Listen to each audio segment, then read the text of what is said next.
Good morning, students. Okay, topic, our today's question is question number 16 and page number 85. Okay, so all of you please take out your textbook, page number 85, question number 16 we are doing today.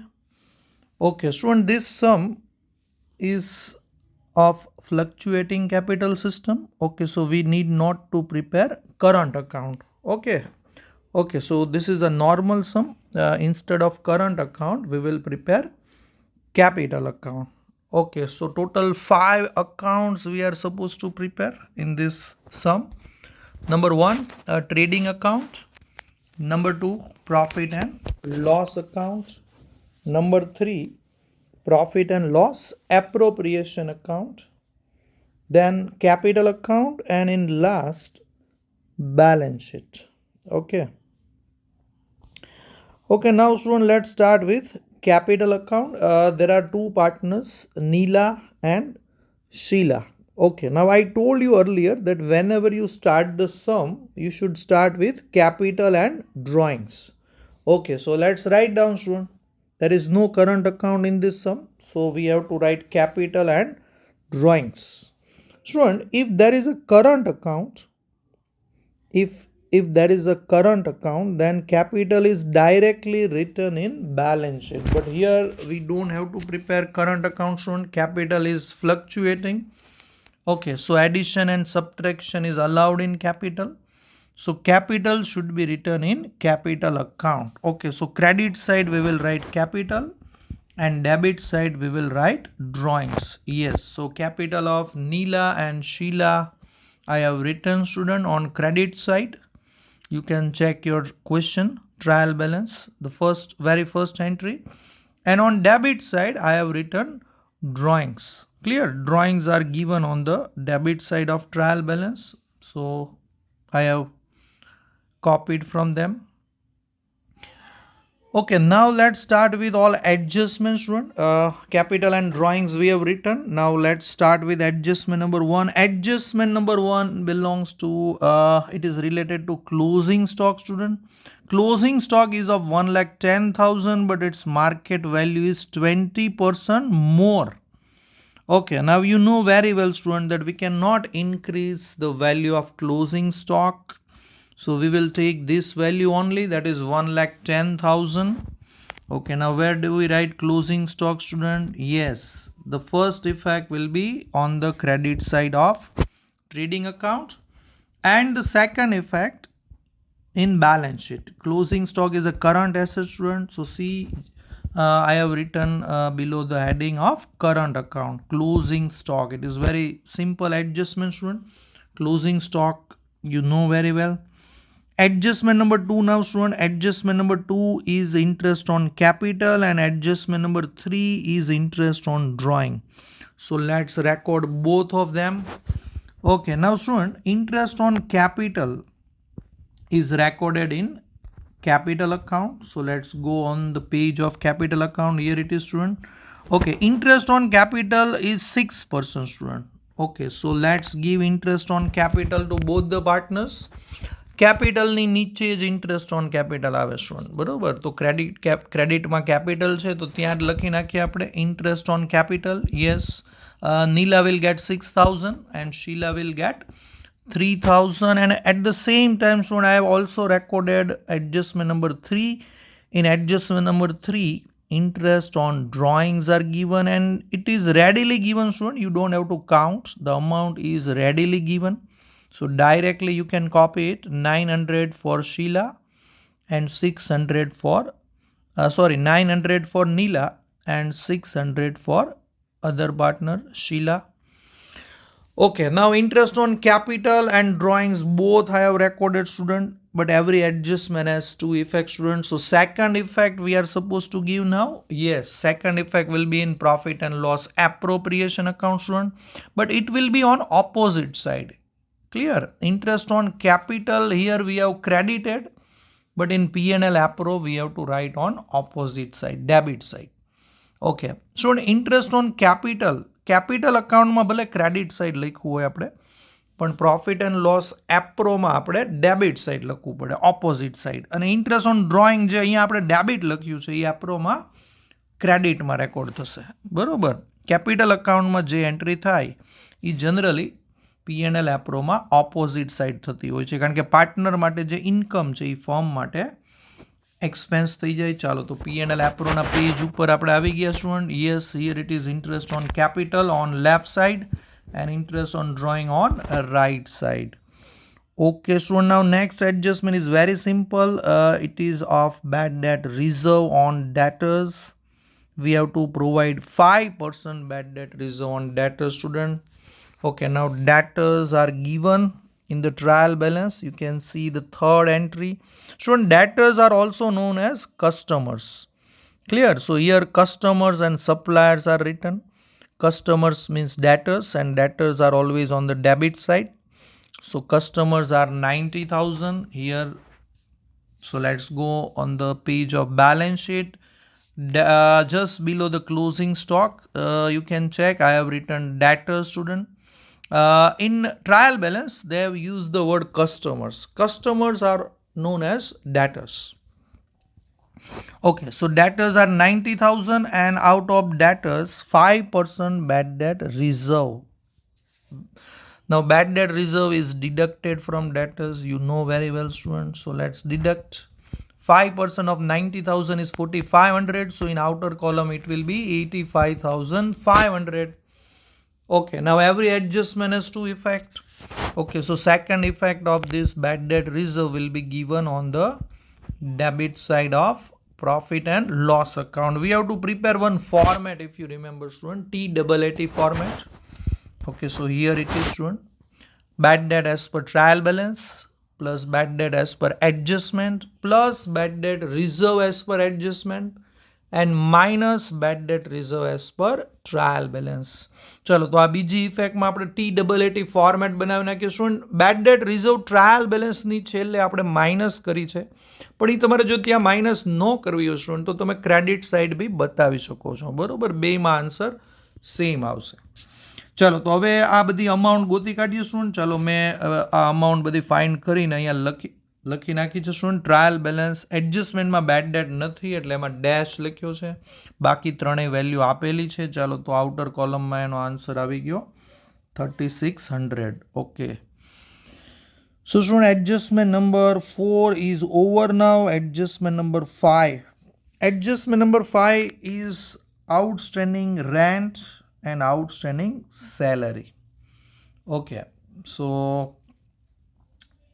let's write rent and salary first one. Just find out in the trial balance, rent and taxes are given and salary is also given. Okay, so it is recorded in profit and loss only. ચલો, rent અને ટેક્સની amount છે 12,000 અને salary છે 23,000. ચલો હવે એમાં outstanding rent છે 300 અને આઉટસ્ટેન્ડિંગ સેલેરી 950 છે, તો બંને આપણે એડ કરી દઈએ.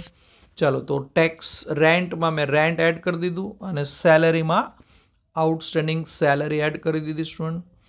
ઓકે, ચાલો હવે આની બીજી ઇફેક્ટ પણ આપી દઈએ. આઉટસ્ટેન્ડિંગ એક્સપેન્સની બીજી ઇફેક્ટ સ્ટુડન્ટ લાયબિલિટીમાં આવે.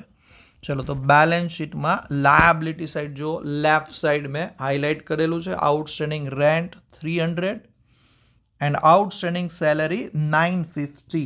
Okay students, so that adjustment is also over. ચાલો હવે લાસ્ટ એડજસ્ટમેન્ટ છે student, depreciation on machine and furniture. ચાલો તો પહેલાં આપણે મશીનથી સ્ટાર્ટ કરશું. સ્ટુડન્ટ, ડેપ્રિસિએશન ઓન મશીન જે છે એ ટ્રાયલ બેલેન્સમાં પણ આપેલો છે. બરાબર, તમે જુઓ તો મશીનની બરોબર નીચે ડેપ્રિસિએશન ઓન મશીન છે અને પાછો એડજસ્ટમેન્ટમાં પણ ડેપ્રિસિએશન છે. આવું અગાઉ એકવાર આવી ગયું છે આપણે. ચલો તો ટ્રાયલ બેલેન્સમાં પણ ડેપ્રિસિએશન હોય ને એડજસ્ટમેન્ટમાં પણ હોય તો શું કરવું એ આપણે વાત થઈ ગઈ છે. તો ટ્રાયલ બેલેન્સનું જે ડેપ્રિસિએશન હોય સ્ટુડન્ટ એ મશીનમાં પહેલાં એડ કરી દેવાનું. બરાબર, તો આ મશીનમાં આપણે જૂનો એટલે કે ઓલ્ડ ડેપ્રિસિએશન 3500 છે એ એડ કરી દઈએ એટલે આપણને મશીનની ઓરિજિનલ વેલ્યુ મળી ગઈ 40,000. ઓકે, અને એમાંથી હવે નવો ડેપ્રિસિએશન 10% આપણે માઇનસ કરીએ તો 40,000ના 10% થશે 4,000. યસ, તો આઉટર કોલમમાં આવશે શું 36,000. આની બીજી ઇફેક્ટ પ્રોફિટ એન્ડ લોસમાં ડેબિટ સાઇડ આપી દઈએ. ચલો સાથે પહેલાં ફર્નિચરનું ડેપ્રિસિએશન પણ ગણી લઈશું. ફર્નિચર ઉપર 5% ડેપ્રિસિએશન ગણવાનું છે. તો ફર્નિચર જો 12,000 લખ્યું છે એના 5% થશે 600. ઓકે, ચલો તો આ બંનેની બીજી ઇફેક્ટ હવે આપી દઈએ. Depreciation on machine and depreciation on furniture. Both are our expenses, student, and all expenses are recorded in profit and loss account. See, here it is. I have highlighted both the depreciation. See the last entry on debit side, student. Depreciation on machine and depreciation on furniture. Okay, student. So all external adjustments are over. Okay, now student, let's record some internal hidden adjustments. There are two hidden adjustments, student. જો trial બેલેન્સમાં છેલ્લી બે entry જો student એ બંને hidden adjustment છે. ચાલો તો હવે આપણે એને બી રેકોર્ડ કરી લઈએ. પહેલો હિડન એડજસ્ટમેન્ટ છે લીઝ ઓલ્ડ બિલ્ડિંગ. ચાલો તો લીઝ ઓલ્ડ બિલ્ડિંગ સ્ટુડન્ટ આપણી ફિક્સ એસેટ્સ છે. જો તો ફિક્સ એસેટ્સના પેજમાં જો મેં રેડ કલરથી એને હાઇલાઇટ કર્યું છે લીઝ ઓલ્ડ બિલ્ડિંગ 14,000. હવે સ્ટુડન્ટ આનો જે ડેપ્રિસિએશન છે એ થોડો કોમ્પ્લિકેટેડ છે, એટલે I request all of you કે તમે થોડુંક ધ્યાન રાખજો. થોડુંક સમજવું અઘરું છે. જનરલી આપણે શું કરતા હોય કે કોઈ પણ લીઝવાળો એડજસ્ટમેન્ટ હોય ને સ્ટુડન્ટ, એમાં જેટલા યર આપ્યા હોય ને એ યરથી આ અમાઉન્ટને આપણે ડિવાઈડ કરી નાખતા હોય, બરાબર. જેમ કે સપોઝ અહીંયા અમાઉન્ટ 14,000 છે અને તમને જે યર આપ્યા હોય તો એ 14,000ને નંબર ઓફ યર્સથી આપણે ડિવાઈડ કરી નાખીએ. જેટલા વર્ષ માટે આપણે બિલ્ડિંગ લીધી હોય એને આપણે ડિવાઈડ કરી નાખીએ એટલે આપણને એન્યુઅલ ડેપ્રિસિએશન મળી જાય, બરાબર. પણ શું આમાં એવું નથી, આમાં થોડું કોમ્પ્લિકેશન્સ છે. આમાં 5 યર્સ આપ્યા છે જો તમે બ્રેકેટમાં, કે આપણે આ લીઝ ઓલ્ડ બિલ્ડિંગ છે એ 5 વર્ષ માટે લીધી છે, પણ છતાં આપણે આ 14,000ને 5થી ડિવાઈડ નહીં કરી શકીએ અહીંયા. શું કામ? ચલો તો એને થોડુંક ડિટેલમાં સમજીએ. ચલો વર્કિંગ નોટ્સ થોડીક કરી લઈએ.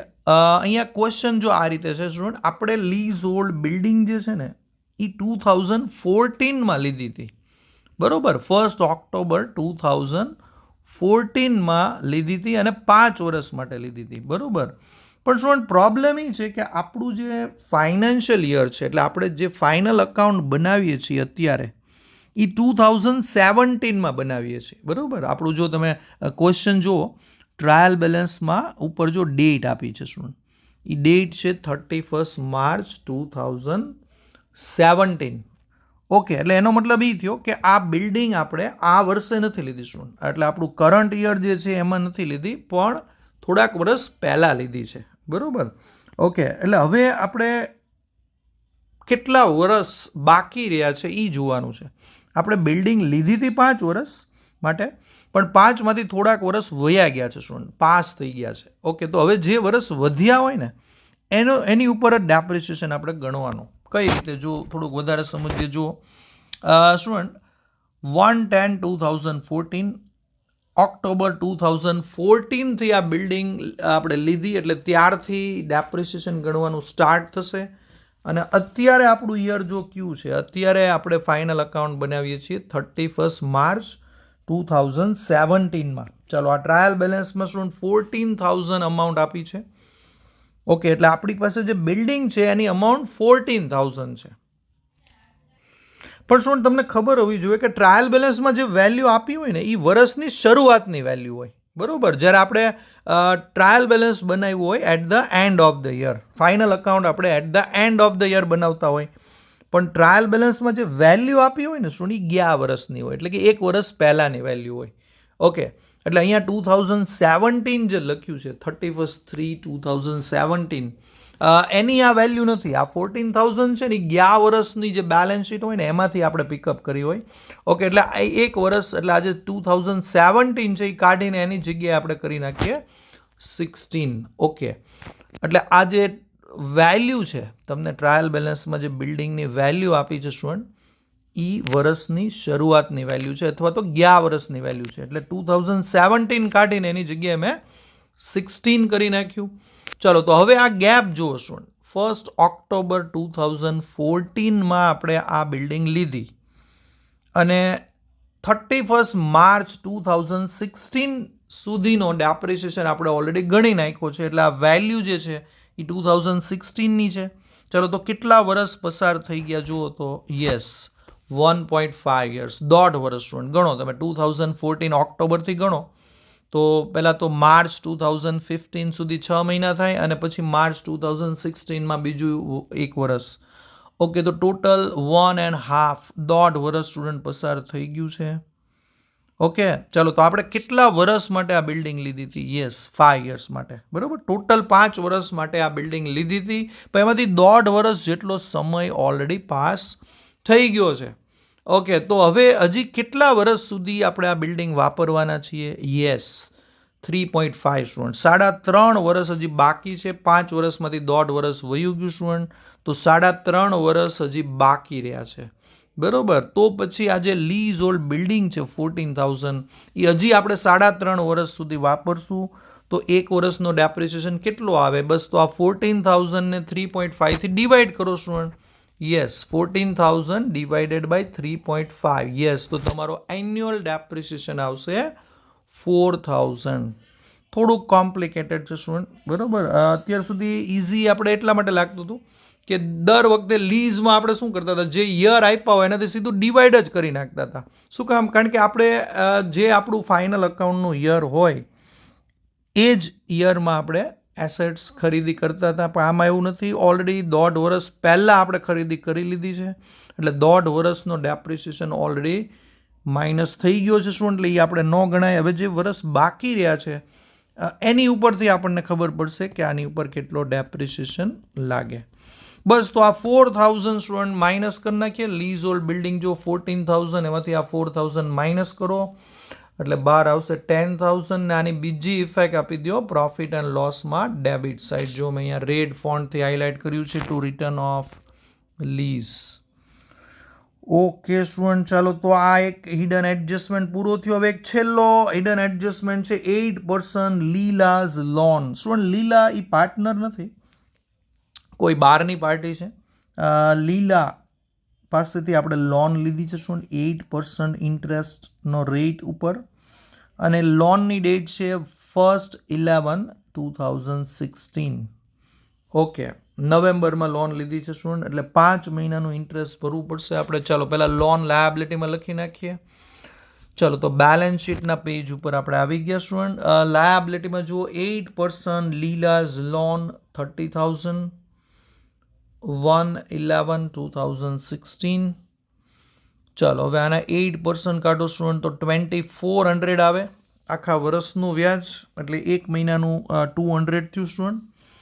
તો આપણે 5 મહિનાનું ગણો 5 monthsનું, તો 1,000 ઇન્ટરેસ્ટ થશે. બરોબર, ઓકે, 2,400 ઇન્ટુ 5/12 કરો તો બી આવી જશે 1,000 ઇન્ટરેસ્ટ આપણે દેવાનું બાકી છે સ્ટુડન્ટ લીલાને. ચાલો તો ટ્રાયલ બેલેન્સમાં જુઓ ક્યાંય ઇન્ટરેસ્ટ લખેલું નથી, એટલે એનો મતલબ એ થયો કે આખું ઇન્ટરેસ્ટ દેવાનું બાકી છે, આઉટસ્ટેન્ડિંગ છે. એટલે એની એક ઇફેક્ટ તો લાયાબિલિટીમાં આવશે. જો મેં નીચે ગ્રીન કલરના ફોન્ટથી લખ્યું છે આઉટસ્ટેન્ડિંગ ઇન્ટરેસ્ટ ઓન લોન, અને આની બીજી ઇફેક્ટ આવશે profit and loss debit to unpaid interest on loan. Okay student, તો આ એક બહુ જ ઇન્ટરેસ્ટિંગ સમ હતો સ્ટુડન્ટ. એક લીઝ હોલ્ડ સિવાય બધું ઇઝી હતું. લીઝ હોલ્ડનો ટોપિક સ્ટુડન્ટ એક ફરી વાર જોઈ લેજો તમે. એમાં 5 વર્ષ માટે આપણે બિલ્ડિંગ લીધી હતી, એમાંથી દોઢ વર્ષ પસાર થઈ ગયું છે, એટલે 3.5 વર્ષ સુધી હજી આ બિલ્ડિંગ આપણે વાપરવાની છે. બસ, તો 14,000 જે વેલ્યુ છે એ 3.5 વર્ષની વેલ્યુ છે, એટલે 1 વર્ષની વેલ્યુ થઈ 4,000. બસ, તો એ લીઝ હોલ્ડ બિલ્ડિંગ જે છે એ એક ખાસ જોઈ લેજો સ્ટુડન્ટ. ચલો, તો મેં બધા જ ઇન્ટરનલ ને એક્સટર્નલ એડજસ્ટમેન્ટ કરી દીધા તમને. ચલો હવે બાકી ટ્રાયલ બેલેન્સમાં સ્ટુડન્ટ જે બાકી રહે છે, જેમ કે creditors, purchase, sales, purchase return, sales return, bills receivable, bills payable, opening stock, ઘણું બધું બાકી છે સ્ટુડન્ટ. તો પણ એ ઇઝી છે, તમને ખ્યાલ છે એ ક્યાં રેકોર્ડ કરવું, એટલે બાકીની એન્ટ્રી તમે કરી નાખો student. That is your homework. Okay, અને આ સમ પૂરો કરી અને મને મારા મેઇલ એડ્રેસ ઉપર મોકલાવી દો. Okay student, take care. Next વિડીયોમાં આપણે એક નવો જ સમ સોલ્વ કરશું.